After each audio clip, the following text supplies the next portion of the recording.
Thanks for listening to the AZ Wildcats podcast, joined by the great Dennis Dodd of CBS Sports. You've been reading him for many years. Hello, Dennis. How you doing? I am great. How are you? No, not too bad. Not too bad. So, wanted to talk, obviously, some college football, some Arizona, some Colorado, a little bit of realignment. But first thing, is there anything more Pac-12 ever than the best season that this conference has had in recent memory is going to be its last season? You there? Yeah. Can you hear me? Okay, sorry, the call come in. No, you're good. Yeah. I mean, it's a shame. It's ironic. Um, it's a shame, that Right. it's probably going to end up being the best season ever for the Right. Pac-12 when you consider what's going on. That all this is happening. The fact that I wrote about it last week, had Deion showed up a year earlier, he literally would have saved the Pac-12. There would have been enough juice there from the networks, probably Fox and ESPN, to pay Right. enough to equal or surpass the Big 12. And you've got all these Heisman candidates. By the way, every one of these great quarterbacks in the Pac-12 are transfers. That's just with Right. an asterisk. I don't know if that means anything, but yeah, I mean it's a damn shame it's going out this way. Wait, and when you look around the conference too, in the past, there's been some coaches that, for lack of a better term, kind of been a little bit of dead weight. We can just talk about Kevin Sumlin here. We can talk about Herm right up the road. But you look around the conference now, there's reason for optimism from all 12 schools that, even with Stanford, ASU struggling, these are still coaches that are, having a nice little track record as well. Washington obviously hit the ball out of the park. Oregon State did, going on and on down. I mean, every school has a coach that you can be pretty excited about. Yeah, I go to immediately go to Oregon State. Jonathan Smith, hometown kid, born and bred. And again, part of the shame of it is he's probably going to have to leave Oregon State at some point because I Right. don't know if they're going to have the resources to pay him or someone like him, if you know what I mean. Right. Um, and that's why I had him at the top of my list to replace Mel Tucker at Michigan State. I think when and if that happens, he would have to take a serious look at that to go from a conference that's breaking up to the highest resource conference there is, that may be part of major college football along with the SEC when this thing all clears up. You got to do it for yourself. You got to do it for your family. And Oregon State and Washington State are going to take those kind of hits. Right. Now, let's talk a little bit about Deion, then get to Arizona and some realignment. But listen, I mean, Deion's been a supernova, obviously. The thing that I like about watching him, though, is that he's in control of pretty much everything. You watch him, he doesn't lose his disposition. I mean, he clearly, in the grand scheme of things, Dennis, gets it. Well, he reminds me just in the setting of a Bobby Bowden, who was a ceremonial coach. Mm-hmm. I don't know if he's an X and O's guy. He wasn't at Florida State, but Right. he had a great staff. He was a great front-facing forward guy who was the face of the program. And I think that's what's going on at Colorado. Now, Deion obviously more demonstrative than Bobby, who was kind of a folksy down home guy. But I think the same thing applies. Look, it was good enough for him to have the smarts to hire a really, really good staff. Right. And you see that with Sean Lewis, who left the job as a head coach in the MAC. It was the MAC, but it was still a head coaching job, and he was doing well. Uh, a veteran of the NFL and the SEC, Charles Kelly, is a defensive coordinator, and he can recruit like mad. I mean, there's Right. so many coaches out there that make millions and millions of dollars. They can take or leave recruiting. You got to be all in on it, and Right. Dion certainly is. You got to give him that credit. Now, did I see him being 3-0 and beating TCU and uh, and having his closest game against what a lot of us thought was his only win in the Right. first 6 weeks? No, it's been fascinating. I tweeted it out the other day. I think it's more than big this year. I think it's going to turn out to be a tentpole moment in the history of college football, even if it ends after 2 years. Because I think both sides are looking at each other, at Colorado and DM, going, if this works out, we know how this is going to end up. And he may, look, he may go to the SEC, Florida State, NFL, who knows?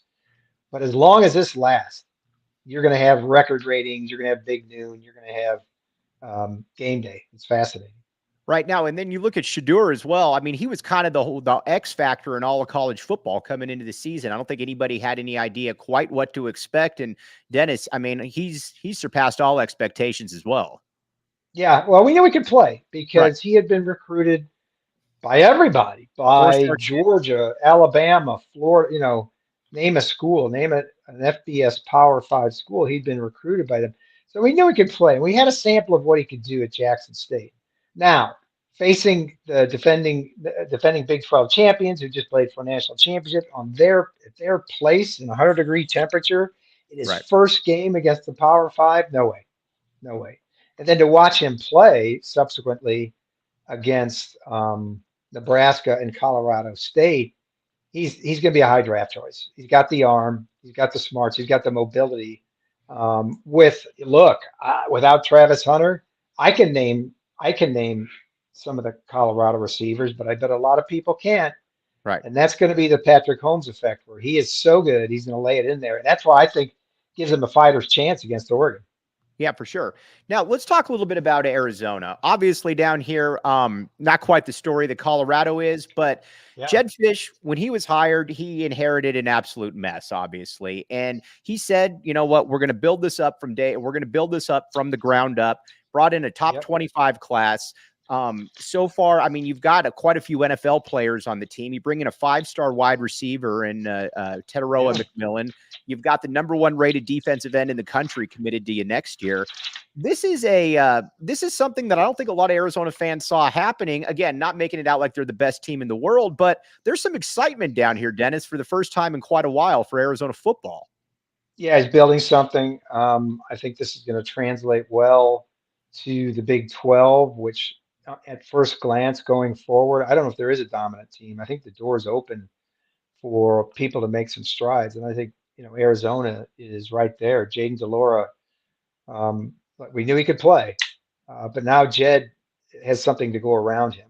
Right. And I think that's reason for optimism. We talked off air about how after Stanford they got seven teams, 7 straight weeks of ranked teams. Well, there's an opportunity there too. Right. If they pull off some things, and I think they can, then I can kind of see an 8-win season if they get through this. Right. Now let's talk a little bit about the Big 12 then and how we got here. You obviously you were front and center here, and you did some really good reporting because again, you just put out there what you knew. The Big 12, Brett Yormark to me was the guy that just kind of at the end of the day kind of always had the ace up his sleeves. It felt like while everybody else was blustering, saying we got a great deal, all of this, Brett Yormark was the one that said, I'm the deal. I'm going to make sure that we're available when it. And you know what? These 4 schools landed right in his lap. Yeah, look, I think he made the biggest, I guess, move of this whole thing. You can talk about how the Pac-12 screwed it up, and they did. It was death by 1,000 paper cuts. But when he got ahead of the Pac-12 and did that deal last October 30th, I think, Right. or 31st, with Fox and ESPN, it was a game changer because at that point, then it was official. The Pac-12 is playing catch up. They got to, it was made clear they have to reach that number, 31.7 million annually, to stay together. That's what it was. And he is that guy. He is a New York guy. He's a deal maker. He's out front. He's a little bit like Deion, frankly. Right. Never met anybody he didn't like or talk to. And in the Pac-12 and George Kliavkoff, and particularly the presidents were completely unprepared. I've said this now for weeks since everything happened on August 4th. I can't think of another conference, forget a big conference, where the presidents would basically sit around for a year and not demand more clarity on what they had on a media rights deal. When it came down to the league, uh, look, going away or not. And that's what happened in the Pac-12. And that reflected the culture of the Pac-12. Not everywhere. USC is a football school, UCLA, but football isn't as important in the Right. Pac-12 as it is other places. I can't imagine the Big 12 president sitting around. Yeah, Brett, whatever you want to do. It wasn't Right. until Colorado left that they put their hand down and said, "We need to know what you have." And ultimately, George didn't have anything, basically. So I thought those two things really is what did it. Well, yeah, and then you look at it too when it comes to when it comes to Colorado. For perfect example, they went into media day, and you have the president and the athletic director saying, "Listen, we got to have some numbers by media day." They get to media day, and there's a great deal right around the corner, but we don't have any numbers right there. I mean, at some point, it was almost, it was almost like a bad news bears type thing where everything that could go wrong did Yeah, because there was absolutely no foresight that maybe these schools are serious when they say that they need to see real numbers right there. And Colorado was the first one that called their bluff.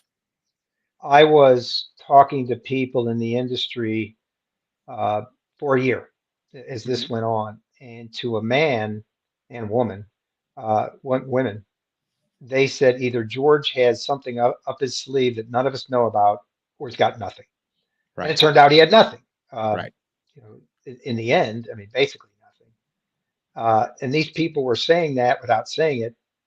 If he had something, we'd know about it. Right. And there wasn't anything there to the point that in early May, I was at the Fiesta Summit in Scottsdale, and I happened upon a story where an ESPN executive had been at a Big 12 reception and told the Big 12 people, hey, we're happy moving forward with our three Power Five partners. Well, of course, that was the ACC, that was the SEC. And what he was saying, they were stopping at the Big 12. Well, that to me, there were people in the audience looking at each other going, really? And Right. that was the moment for me where the Pac-12 was really in trouble. Where the story I wrote was it appeared that ESPN was out as a first tier partner. I didn't say it was going to happen, but with those words, it basically confirmed it, and that obviously came to be the truth at the end. In this day and age too, what would you kind of subscribe to the theory that, there would be these reports about these really flowery proposals, great deals and whatnot? I Mhm. mean, in this day and age, and obviously you were not one of those people, but how does that happen in this day and age in a media market where there's really nothing and you keep hearing about deals that are right around the corner that are going to be fantastic? There were times that, and I don't want to brag, but there were times where I felt like I knew more than the Pac-12 presidents, if that makes sense, in Right. terms of what was going on in the industry and what they were getting, Right. because of the people I talked to. And it seemed that way to me. It's like, how do I know this and they don't know this? Like in that story I just told you about Yeah. ESPN, how do they know? Are they just in denial? Do they not know enough about the market? Are they letting George do everything? And look, George had his own faults. He relied on a group on the West Coast, sports media consultants, I think it was, sports media partners, I think it was called, that had never done a media rights deal before. Right. Um, the head of it was, and I forget his name, was an old law school partner of George. Well, that all that's fine, except that the Big 12 did get in front of them. They were dealing with Endeavor, who's also working with the Big Ten, and we're talking consultants who do these deals to the point that Brett Murphy reported about a year ago. It was late August, early September 2022 that Oregon and Washington had been vetted by the Big Ten, and everybody went, "Oh, well." Not only it was that, I had sources telling me that the Washington president was walking through the Endeavor offices in New York with her, with her group, her inside. I want to call it entourage, but Yeah. her close associates to talk to the Big Ten, Right. and no one believed it. Then, how do the other presidents not know that? Do they not want to know that? You've got to have a reaction to that. And you've got to have a reaction quickly when Washington and Oregon, the next two pieces are apparently a year ago, way down the road and considering the Big Ten. Right. I think too, you hit on the presidents right there. And I think at Arizona, we're blessed to at least have a president that is invested in sports. I mean, Bobby Robbins, they applied Yeah. for They applied for Big 12 membership Thursday night, before everything broke Friday. So he was clearly above it. But then you look at, you got some guys like Michael Crow, who does a lot of really good stuff academically, no doubt about it, but clearly doesn't quite understand the whole streaming aspect and the fact that streaming is here. Streaming is going to be here, but if it's 100% of your inventory at this point, Dennis, that's still not practical because, again, if that was ideal, the SEC and the Big Ten, who hold all the cards, would have gone for something like that. That was really kind of a wish that I think had no possibility of ever working out. And look, the base of this is on the night of October 3rd, morning of October 4th. Let's be honest, Fox came up with some more money. Right. And to seal the deal. That's simply what it was. So, Oregon and Washington are going to go. So then what are these other schools going to do? That was Right. done. But and then Michael Crow tries to rationalize it by saying, boy, this Apple deal, they did some Star Trek 21st century type of stuff. You could go back and watch games on tape. Well, Michael, I don't know how to explain this to you, but there's this concept called TV everywhere. You watch on your phone, you can watch on your TV, you can watch on your tab. Been around for about 10 or 20 years. So that wasn't exactly breaking any technological barriers. And it just showed how much that, look, he had been talked into this without really paying attention or trying to educate himself on what it really meant. And that's where, to give credit to Bobby Robbins, he was way out in front of this, at least in terms of Arizona's best interest. It could have gone either way. I think he has said that to the end. But was way out in front and educating himself on what this meant. What are you now looking ahead to the Big 12 a little bit? Obviously, Brett Yormark's idea is that he wants to have the best basketball conference in the country, and he wants to have something that is, decent enough in football, certainly, that you have to pay attention to it. Where does the Big 12, from a strategic perspective for Dennis Dodd, how do you see this going forward the next 3, 4, 5 years? Well, I'll do the bottom line for you. The idea of consolidation now at the top, I don't call it realignment, I call it consolidation. How many teams do you need to have a credible playoff? And the line was drawn this time at Oregon State and Washington State. That's where the market drew the line. They can do without them for a legitimate playoff. They'll have access, but not a Power Five anymore, not a Power Four. The Big 12, by consolidating, by expanding, got its nose under the tent.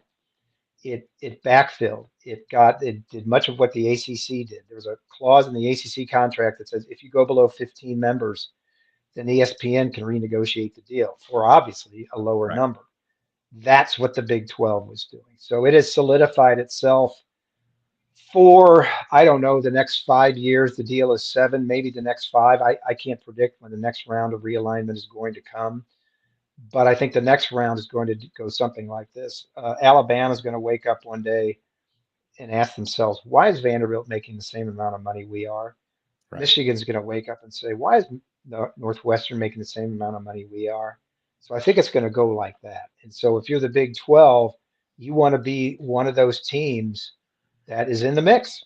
It's as simple as that. There's already seen speculation of Fox and ESPN and the NFL partnering to put together something at the top 40 teams, which would be like an NFL junior. Look, I thought what we just experienced was 10 years down the road. I want to say that it's 10 years down the road, but who knows? Right. Now, so the big thing, though, is just to be able, like you said, to have a seat at the table, because there's going to be another blow up right there. And that's something that Brett Yormark was able to figure out that the Pac-12 president weren't, that the most important thing is to have some form of stability here, not talk about something that's great, be able to have something there. And like you said, I think you hit the nail on the head that the most important thing is to at least be a factor going forward here, where the Pac-12 obviously isn't, because it's pretty much gone. Yeah, right. I think the way the Big 12 is, I think there's a chance in some years they can get 2 playoff teams in. The fact that they got more money for this grouping of teams than they did with Oklahoma and Texas is frankly still amazing to me. And Brett Yormark won't let me forget it. But he did the deal. And so I think it could go one of 2 ways for the Big 12. Like the Pac-12 has been the last few years, everybody's got 2 losses by November 1st. Well, that's no good. It'll be more forgiving in a 12-team playoff, or you have excellence at the top, whether it's the same 2 teams or 3 teams, or whether it's somebody different every year. Where I think the Big 12, there's an outside chance that they could get 2 teams in a 12-team playoff, given who they beat and given the teams in there. But that's what we're talking about. They've got access, and I even mentioned the basketball. Right. He is such a visionary, Brett Yormark, in basketball. He wants to separate basketball from football at the end of this deal in 7 years and have a separate negotiation for each sport. Now, can you imagine what basketball by itself would be worth with Kansas, Right. with Arizona, with Iowa State, with Baylor? Right. Just there's some name brands, and it is the best, until further notice, the best league in the country in basketball.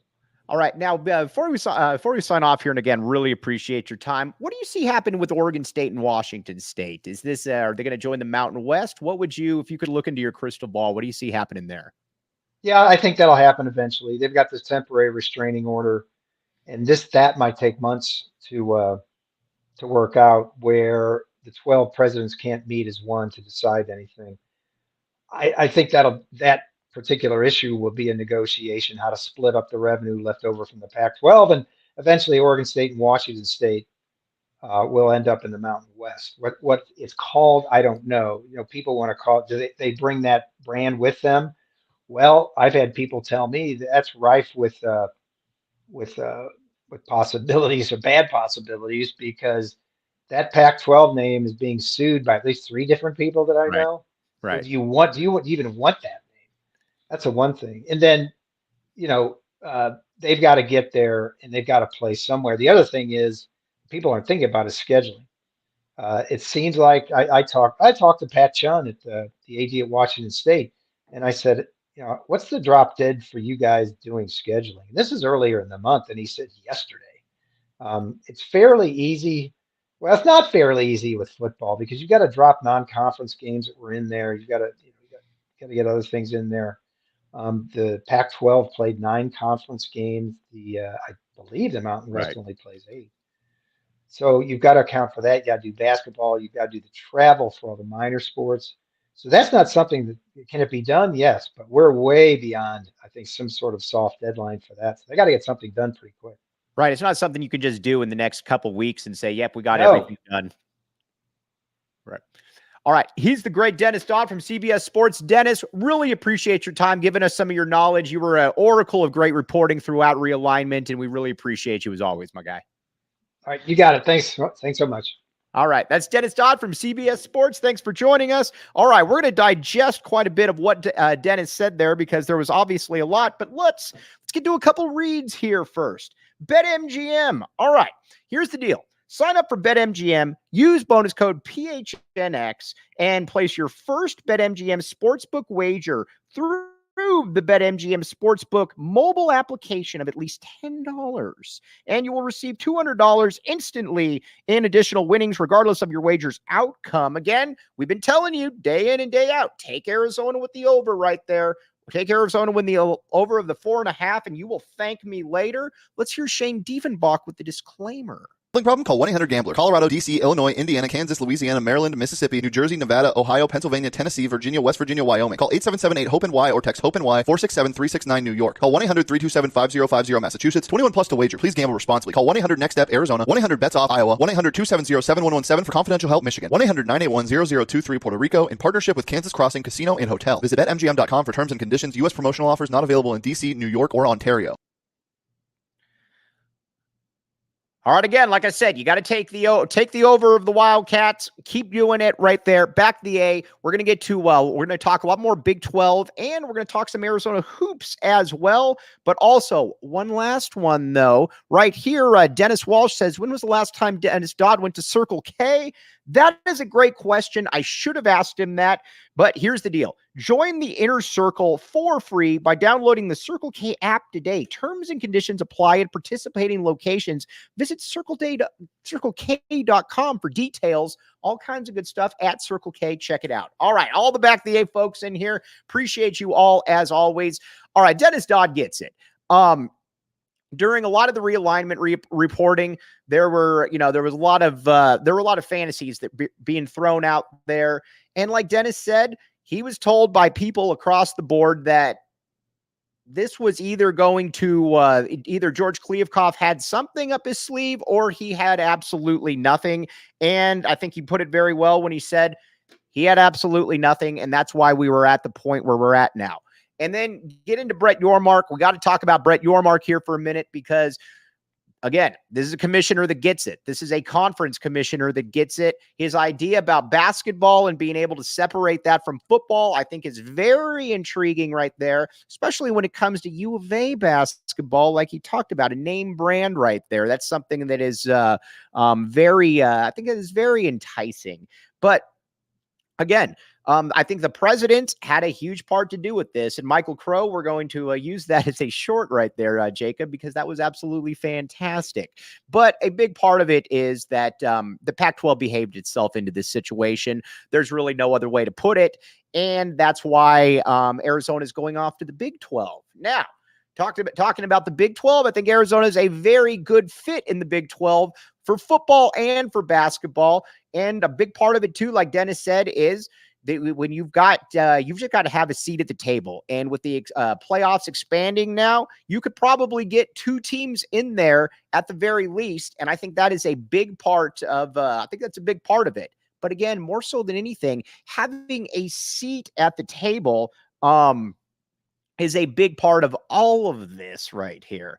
And from a football perspective, you're going to get 1 year of Deion in the Big 12 most likely, and then Dallas Cowboys or Florida State, wherever that hits. But let's not ignore the elephant in the room. Arizona football, my friends. Jedd Fisch is building something here. We've talked about it. Cross the offense, cross the defense. There's a lot to like about what Jedd Fisch is doing. And a big reason there is because he understands what he's doing here. We have seen coaches that don't understand what they're doing, that Bijan Robinson, we can't really recruit him because he might not come here. Jedd Fisch says poppycock to that. Not only that, he says we're going to bring in the top-rated defensive end in the country from Sal Point right there. All right, now let's get to some questions. Let's get to some comments. All right, first, Snello, what is the chance Jedd gets offers at a bigger program if he gets us to a bowl game? He will 100% get offers to bigger programs. But I think a big part of that, sorry, Jacob, I think a big part of it, though, is what can Arizona do here? And, I'm not telling you anything. I don't think that's that's privileged information, but Dave Hickey has said multiple times, listen, if a guy wins, we're going to have to pay him. That's just kind of the way it is around here. And Arizona knows, but listen, Arizona football in the past has been a place where coaches go to die. You look at it from John Makovic, Mike Stoops, Rich Rod, Kevin Sumlin. I get the Rich Rods at Jackson State. That's cool, but you get my point. If a coach is in demand, that means that he's good. Think Larry Smith right there.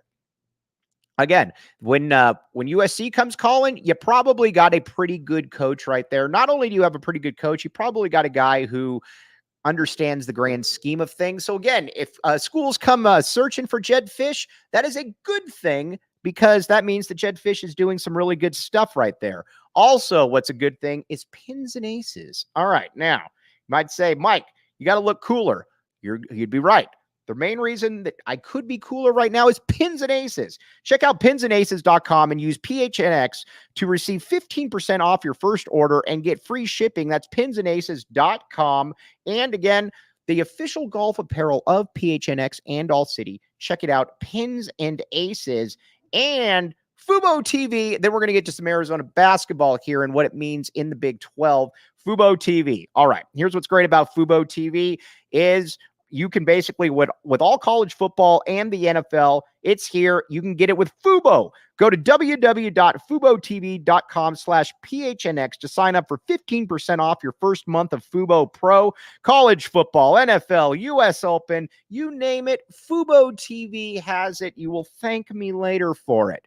All right, now, wanted to talk about Arizona basketball here because tomorrow we're going to have Yogi Roth on at 12:45. And then Friday, hoping to have a very special guest to talk all Arizona football, but wanted to talk a little bit Arizona basketball here. A big reason why I think that Tommy Lloyd has changed his recruiting approach to a certain degree is that he knows that going into the Big 12, it's going to be a totally different animal right there, because you're going to have teams that are tough and physical. You're in the past, you essentially could get 3 or 4 road trips where they were essentially buys. Your Washington States, your Oregon States, your Cals, your Stanfords. You don't need to be tough right there, and it can be kind of fool's gold. When you get to the Big 12, it's not fool's gold anymore, and you're going every single week. You're going to be going against really, really good teams. Like Dennis said, these are going to be name brand schools, and the conference is packed with the home court advantages. So that's what I think Jedd did right there. Or not Jedd, excuse me. That's where Tommy Lloyd did. He knew that he needed to get a little bit tougher caliber of player. That's why you get your Keyshawn Johnson. That's why granted, he won't be in the Big 12, but you get your Jaden Bradley, you get your Caleb Loves, and you're going to continue to recruit in that manner. You're looking at an Emmanuel Stephen, possibly Arizona, possibly getting him. High 4-star big man, very tough, very physical. Jamari Phillips, Carter Bryant, all of these dudes fit in very well in the Big 12. And again, that's where I am at with all of this. I would much rather have a team where, all right, we're 27-9 as opposed to 34-3. And I know exactly what I have right there, because you've gone through the gauntlet that is Big 12 basketball. And when it comes to Big 12 football, it's more than good enough. Again, is it the SEC? No. Although the SEC, nobody really wants to admit it, it ain't that great this year. But it's good enough. And I think it fits in well with what Arizona wants to do, which is really all I care about. Jedd Fisch can still recruit California like a madman, but he can also recruit Texas. And that's where that's where it's very, very interesting. But I think it's a great fit for both sides from a culture perspective, from an athletic perspective, and from a leadership perspective, having a Brett Yormark there that clearly understands what he is doing. Now, you might say, where could I watch some of these games this coming week? Illegal Pete's. Go down to University right there. You can check out Illegal Pete's. Illegal Pete's is your go-to spot this summer. Stop by for happy hour, 3 p.m. to 8 p.m. every day at all 12 locations. Illegal Pete's, the go-to spot for burritos, buddies, and beer for 28 years. Illegal Pete's. And a reminder to become a PHNX diehard. Go to gophnx.com and check out all the good stuff that you got right there. You got discounts on merch. You've got Discord chats. You've got behind the scenes parties, all kinds of stuff that you don't have if you're not a PHNX diehard. So you can also reserve your tickets for free to our PHNX Cardinals away game watch parties. Join us every away game at the BetMGM Sportsbook app at State Farm Stadium for tickets, prizes, and more. Link in the show notes. Okay. All right. Let's talk a little bit more about some U of A basketball. Snello. I do believe that Arizona will be able to keep the UCLA rivalry alive, but I think that's going to take a couple years. When we had Dave Hickey on before, he said that it was there's some hurt feelings across the board. I get all that, but I think that Arizona will be able to rekindle that, but it's probably going to take a couple years. It's too big of a deal not to. Then Tony Clifton. Mike, how's Vasar looking? I like Henry. Don't get me wrong. I like Henry. I think Henry's a good basketball player. My concern with Henry is I don't know that he's developing as quickly as some of the other players are, and I just don't know where his minutes are going to come from. You already got Umar Ballo, leader of men, Keyshawn Johnson, and Montias Krivas. Those dudes are all playing a lot. I don't know where Henry fits in there, and I don't know that he has improved enough to be able to jump any of those guys or to cut into their minutes. That is that's a little bit of a concern for me right there. Okay. Got to jet to a press conference, but a big tip of the cap to Dennis Dodd right there. Really appreciate Dennis hopping on right here, breaking everything down from realignment to Arizona to good reporting, all of that. And all of you out there with the Back the A's, appreciate all of you. We will be back with you tomorrow, 12:45. Yogi Roth, good buddy of Jedd Fisch, coming on to talk all things Arizona football, Pac-12, looking to the future. But for the great Jacob Franklin behind the scenes, I am merely Mike Luke. Back the A. We'll be back with you tomorrow, 12:45 with Yogi Roth.